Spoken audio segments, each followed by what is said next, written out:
Over the years, WWE has introduced countless divas with striking looks and undeniable charisma, women who could light up an entire arena the moment they appeared.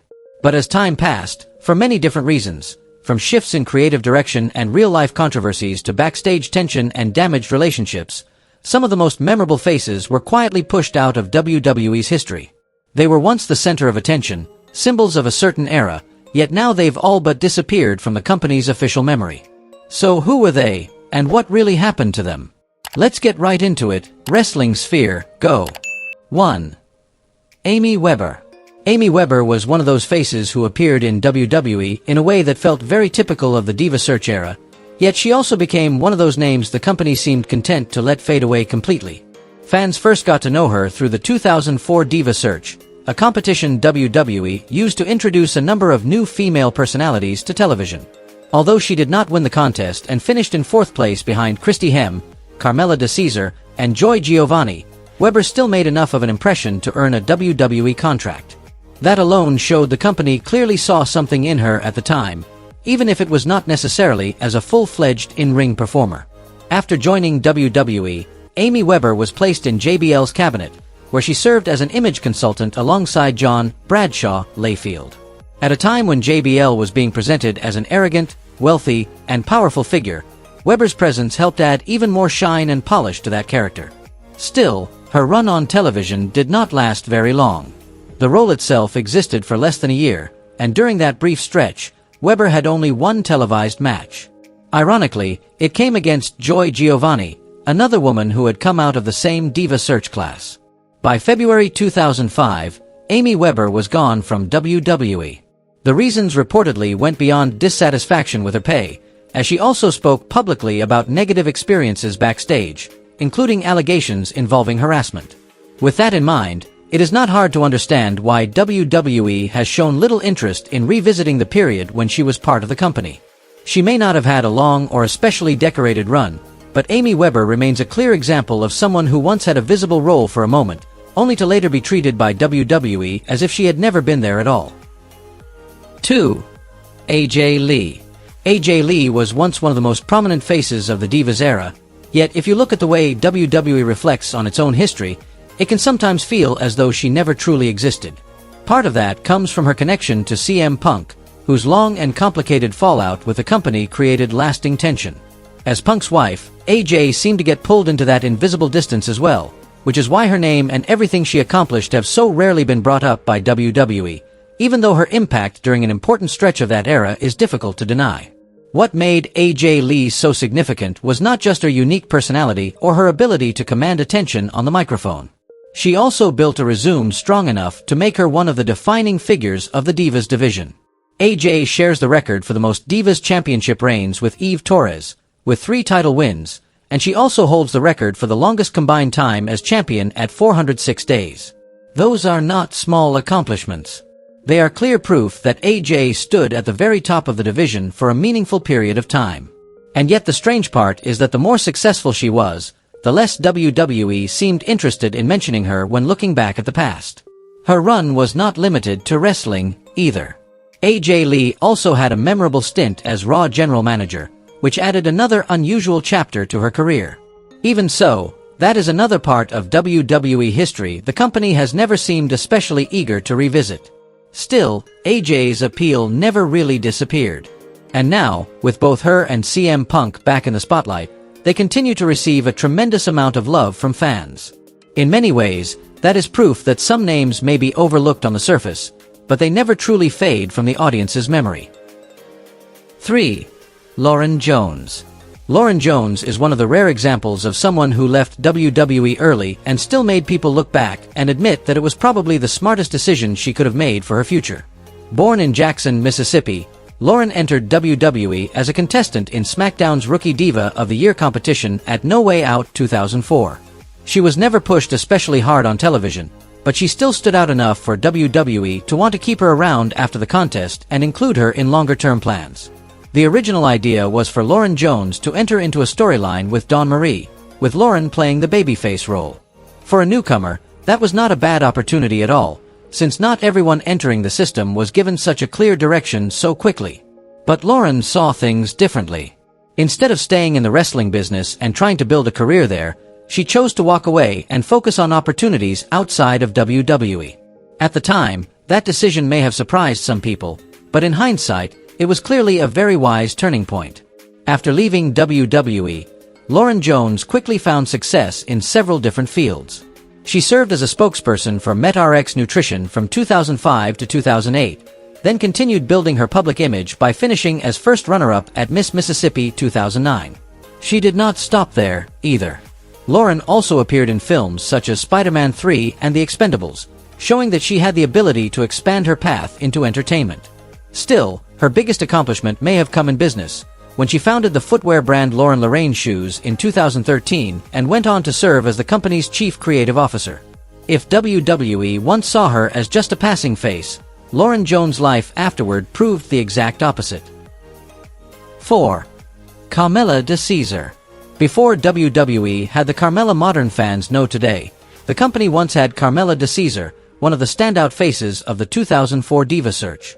From the moment she appeared, she drew attention with her glamorous look, confident presence, and the kind of appeal that perfectly matched the diva image WWE was pushing at the time. Even though she couldn't get past Chrissy Baine to win the competition, Carmella still finished as the runner-up and earned a WWE contract afterward. Still, her time with the company didn't last very long. After Diva Search, Carmella was placed in a storyline feud with Baine, but it never had enough momentum to truly elevate her. The angle lacked impact, the crowd reaction was never especially strong, and Carmella didn't have enough time to build a distinct identity of her own. During a period when WWE kept experimenting with new faces and then quickly moving on from them, she gradually faded into the background. Once her feud with Baine ended, Carmella was soon gone from WWE as well. Even so, leaving WWE didn't mean Carmella de Caesar disappeared from the spotlight. In fact, she found a path that suited her much better in modeling. With her striking appearance working in her favor, she went on to reach several notable milestones. She had already been named Playboy's Miss April in 2003, later appeared in the 2005 Playmates at Play swimsuit calendar, and was also featured in the 2008 Sports Illustrated swimsuit issue. Today, she has a happy family life as the mother of 4 children and the wife of former NFL quarterback Jeff Garcia. Even though her WWE run was brief, Carmella proved that leaving the company doesn't always mean losing your place in the spotlight. 5. Tiffany. Tiffany was one of those women who actually had a fairly noticeable run on WWE television, yet looking back now, it feels like the company barely wants to mention her at all. That makes her story even more interesting, because she wasn't the kind of character who just passed through and vanished immediately. On the contrary, for a certain stretch of time, she held a fairly prominent role, especially in ECW, where she appeared in front of the audience not just as an attractive diva, but as an authority figure on television. At first, Tiffany was introduced as ECW's assistant general manager before officially becoming the brand's general manager from 2008 to 2010. With her standout look and a performance style that came across naturally, she helped add some personality to the GM role during a time when ECW was trying to maintain its place within the WWE system. However, once ECW came to an end in February 2010, Tiffany's direction started to change.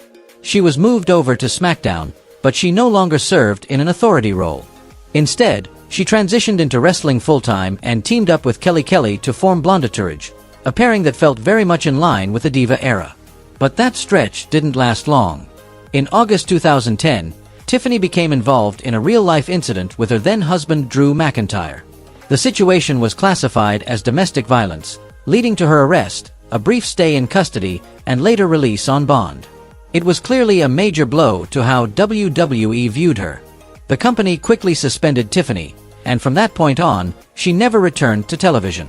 Then in November 2010, WWE officially released her, bringing an end to a run that may have been short, but was far from forgettable. 6. Jaime Keys. Jaime Keys is one of the clearest examples of the kind of character who passed through WWE so quickly that many fans barely had time to remember her at all. At a glance, some people might assume she left behind nothing worth talking about.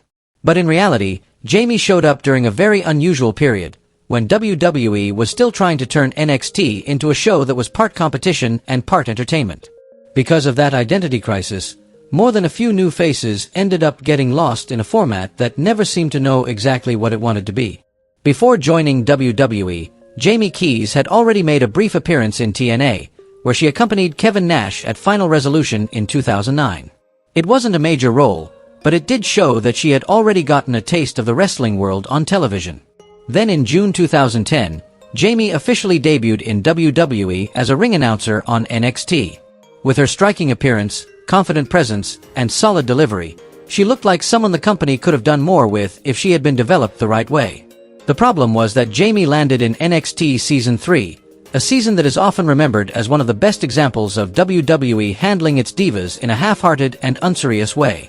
Instead of letting the contestants show personality, communication skills, or real potential as television characters, the show had them doing bizarre challenges like riding a mechanical bull and racing wheelbarrows. Jaime, just like AJ Lee, Naomi, Caitlyn, and Oxana, was forced to take part in contests that felt completely out of place and did nothing to help build a lasting image. In the end, she was eliminated on October 5, 2010, not long after the season began. Just 8 days later, WWE also released her.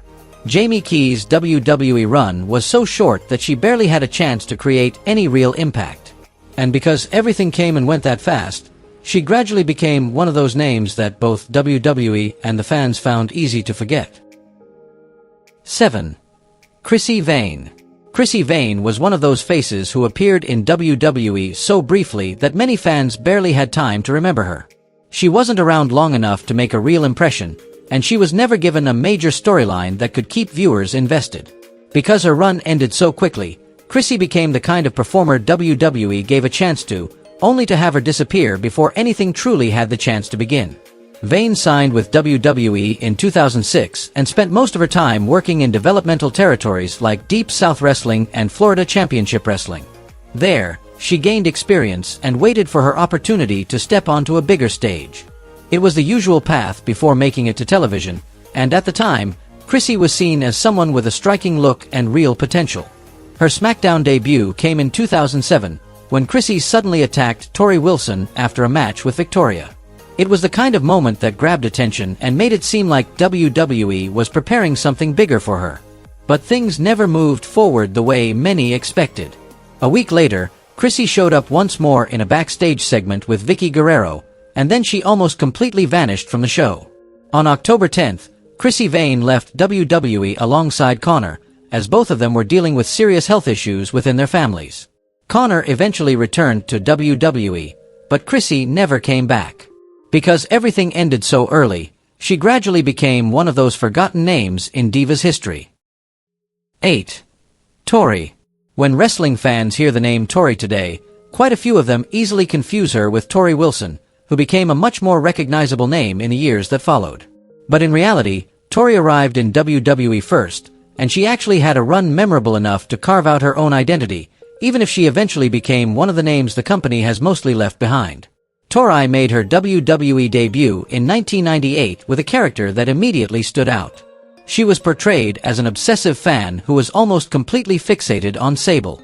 Looking back, that kind of role might remind some viewers of what Mickie James would later do, except Tori's obsession was aimed at Sable instead of Trish Stratus. From the beginning, she didn't enter WWE in the usual way female characters often did at that time. She came in with a role that had personality, a clear story, and something that naturally caught the audience's attention. Not long after that, Tori became involved in several more memorable storylines, especially when she was paired on screen with Kane.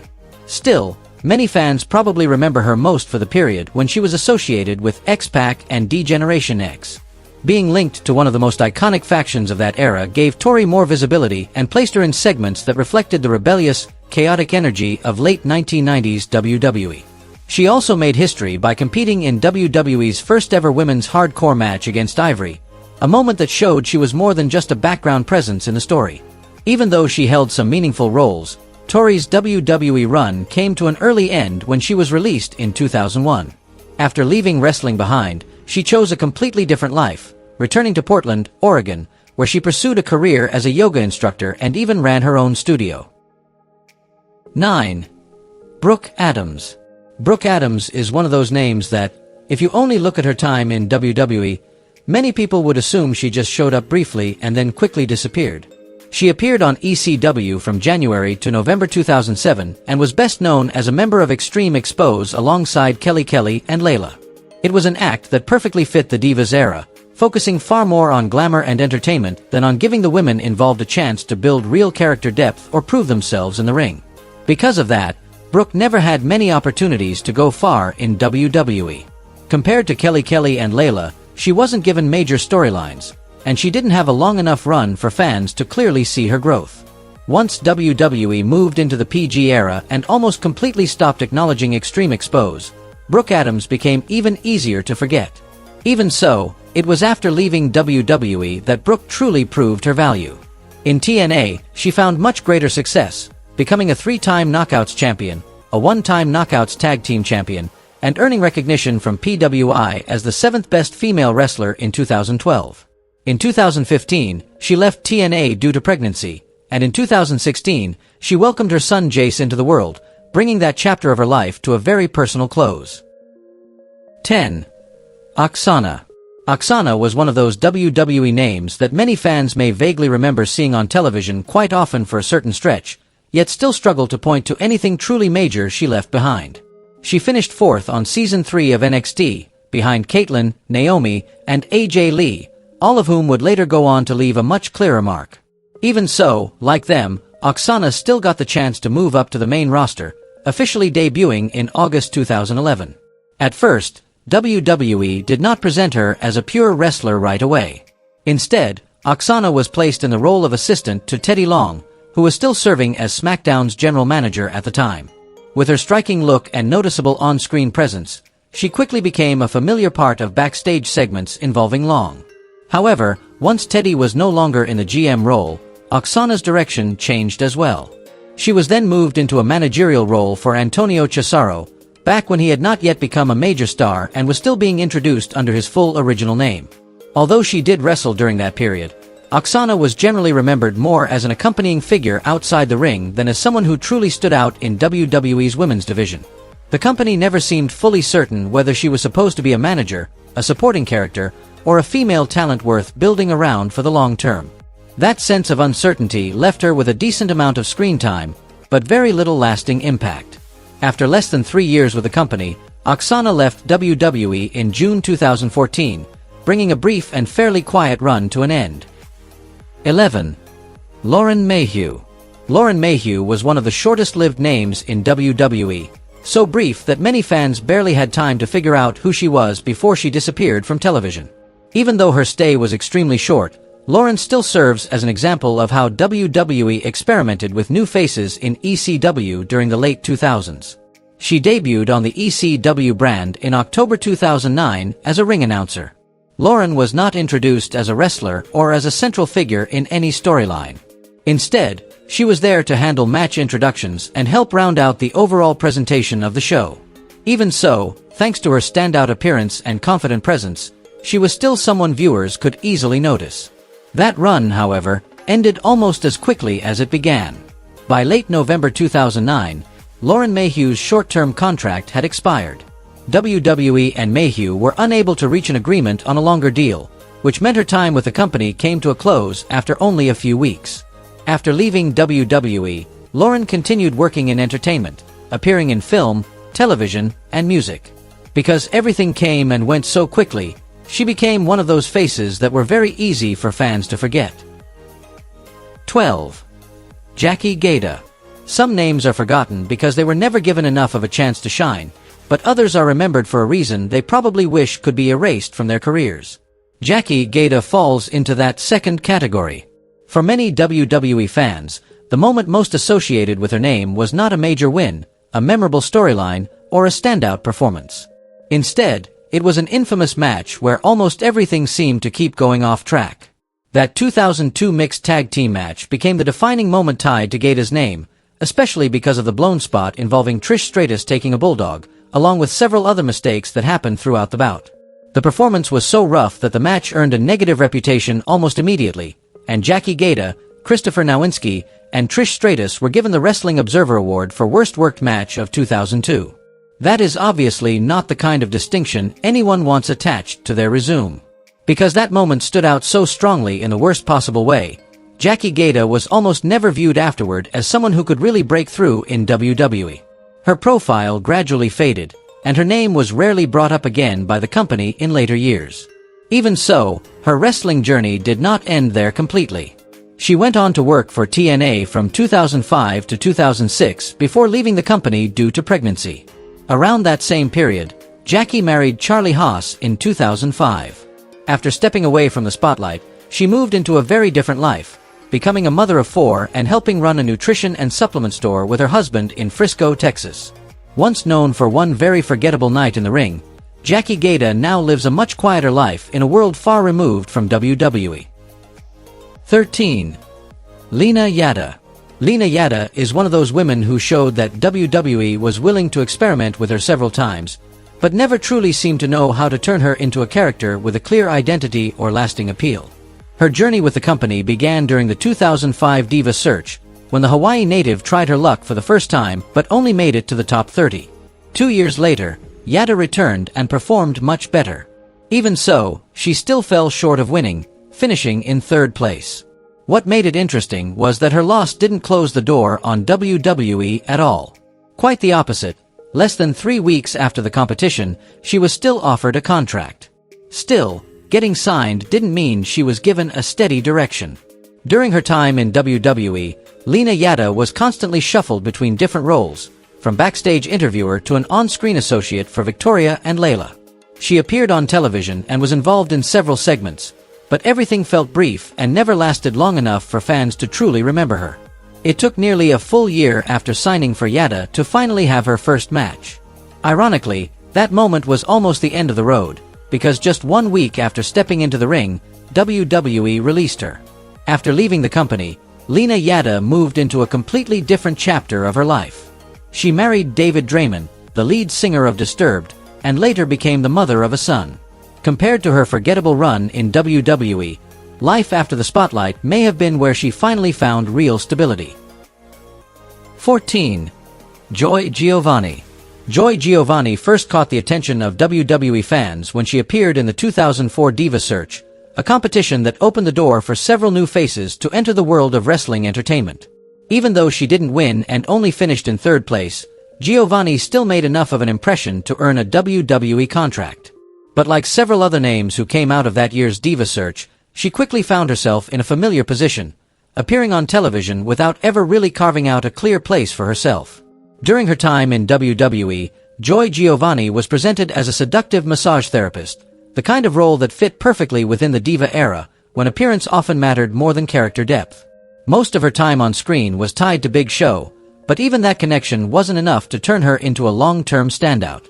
Rather than being remembered for a major storyline or obvious growth, Giovani became linked to some unusual moments, including the segment where Carlito placed an apple on her face as part of his usual routine. It was the kind of detail fans might vaguely remember, but not the kind that helps a character live on in people's minds. Joy Giovani was released by WWE in 2005, bringing an end to a short and fairly forgettable run. After that, she made just one more appearance for the company when she took part in the WrestleMania 25 Divas Battle Royal, the match best remembered for creating the first and only Miss WrestleMania. And as many fans still recall with equal parts humor and disbelief, the winner that night was Santina. 15. BB. BB, whose real name is Barbara Bush, was one of the faces who appeared in the WWF from 1999 to 2000, but left behind very little in the way of a positive legacy. When people think of her, what most fans remember is not her in-ring ability, a standout storyline, or some especially unique personality on television.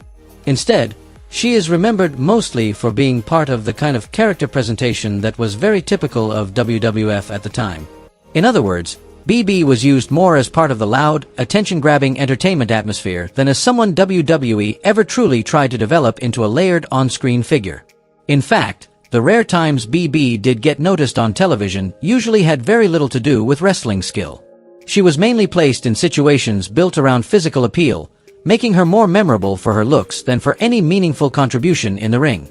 That reflected pretty clearly how some women were used on television during that era, brought in to draw immediate attention, but without the foundation needed to grow into something more lasting. By 2000, BB's time in the WWF came to an end in a way that perfectly matched the chaotic tone of that period, when she was written off television after being put through a table by Bubba Ray Dudley. That was also the last time she appeared in WWF. After leaving the company, BB had brief runs in WCW and TNA under the names Papaya and Taylor Vaughn. Before entering the wrestling business, she had worked at Hooters, and after her short time in wrestling came and went, the name BB slowly became one more faded memory that WWF has almost no interest in revisiting. 16. Courtney Taylor.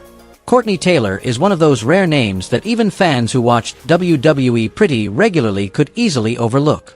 If you were not following ECW during the final stretch of that brand, there is a very good chance you would not remember her at all. And the ironic part is that even for people who did watch ECW at the time, Courtney Taylor was never really a prominent enough figure to leave a lasting impression.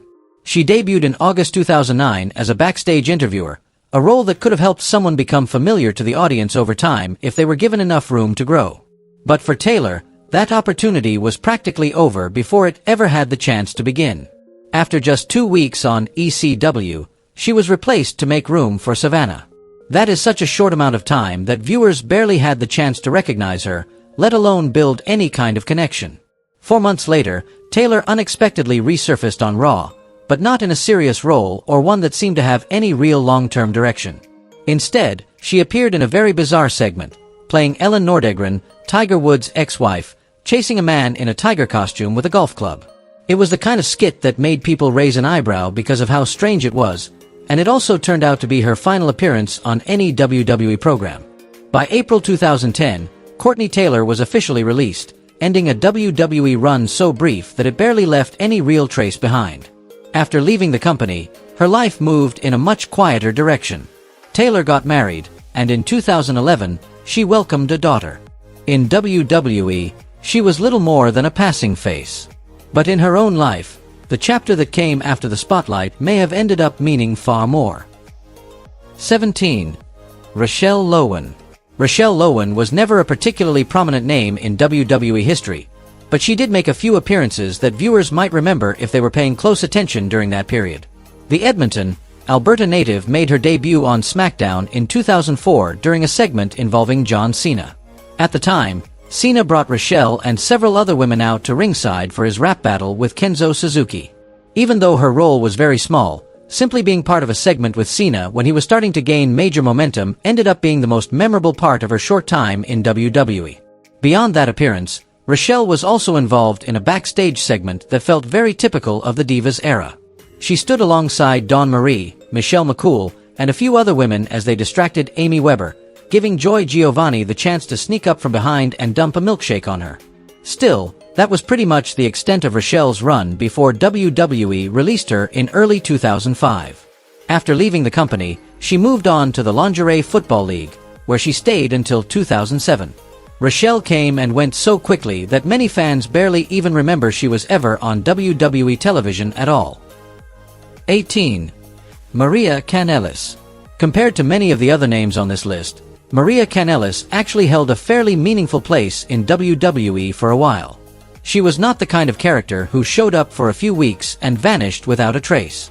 Maria had a stretch where she was featured, had solid recognition with the audience, and stood out enough for fans to remember her as one of the more familiar female faces in WWE during that era. Even so, despite being visibly present on television for quite some time, she still feels like someone WWE today is not especially eager to bring up. Part of the reason seems to come from stories told later about backstage relationships and awkward tensions, especially one involving Nikki Bella. Since Nikki was closely tied to John Cena, the company's top star at the time, it is not hard to imagine that she carried a certain level of influence within WWE. And according to Maria in an interview, the two once had an uncomfortable moment at a party. While Maria was dancing and having fun with a group of people, including Dolph Ziggler, Nikki reportedly tapped her on the shoulder and asked what she was doing. When Maria responded that she was simply dancing with a friend, Nikki immediately made it clear that Dolph was her man. That reaction obviously made the situation awkward, and Maria could only really respond with surprise and acceptance.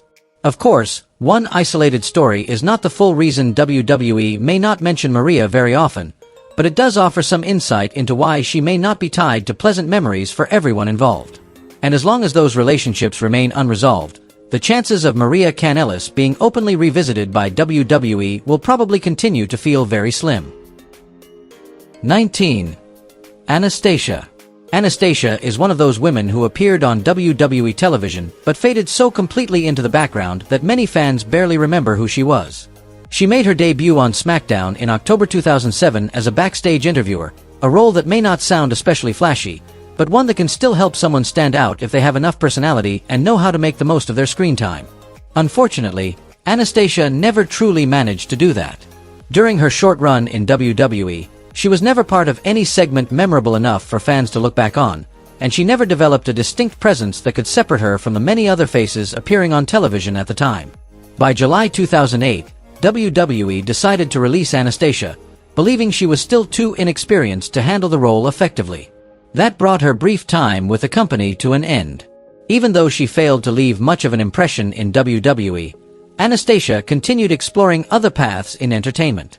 She appeared on the reality show Pussycat Dolls Present, The Search for the Next Doll, released music on MySpace, and picked up roles in film, television, and video games. Even so, none of that was enough to pull Anastasia out of the hazy, half-forgotten corner of WWE history where most fans now place her. 20. Rebecca DiPietro. Rebecca DiPietro is another name that passed through WWE so quickly that many fans barely had time to remember who she was. She first appeared in the 2006 Diva Search, but her run in the competition did not last long, as Rebecca became the third contestant eliminated. Still, being voted out early did not mean the door to WWE was closed. Just 4 days later, the company signed her anyway, showing that they clearly saw more potential in Rebecca than the contest itself had revealed. By October 2006, Rebecca made her debut on ECW as a backstage interviewer. While she was never a major television personality, she was also being trained as a wrestler in Deep South Wrestling, which suggests WWE once had plans to develop her beyond just her on-screen appearance. She also showed up at Cyber Sunday 2006 as a lumberjill in the Women's Championship match. However, that chapter ended almost as quickly as it began. In March 2007, Rebecca asked for her release, and WWE agreed. A former Miss Hawaiian Tropic 2005 and a two-time Playboy model, she left behind the image of a beautiful former diva whose time in WWE was brief and whose name was soon lost to memory. If you enjoyed this video, don't forget to like, subscribe, and turn on notifications so you never miss more exciting stories from Wrestling Sphere. See you in the next video.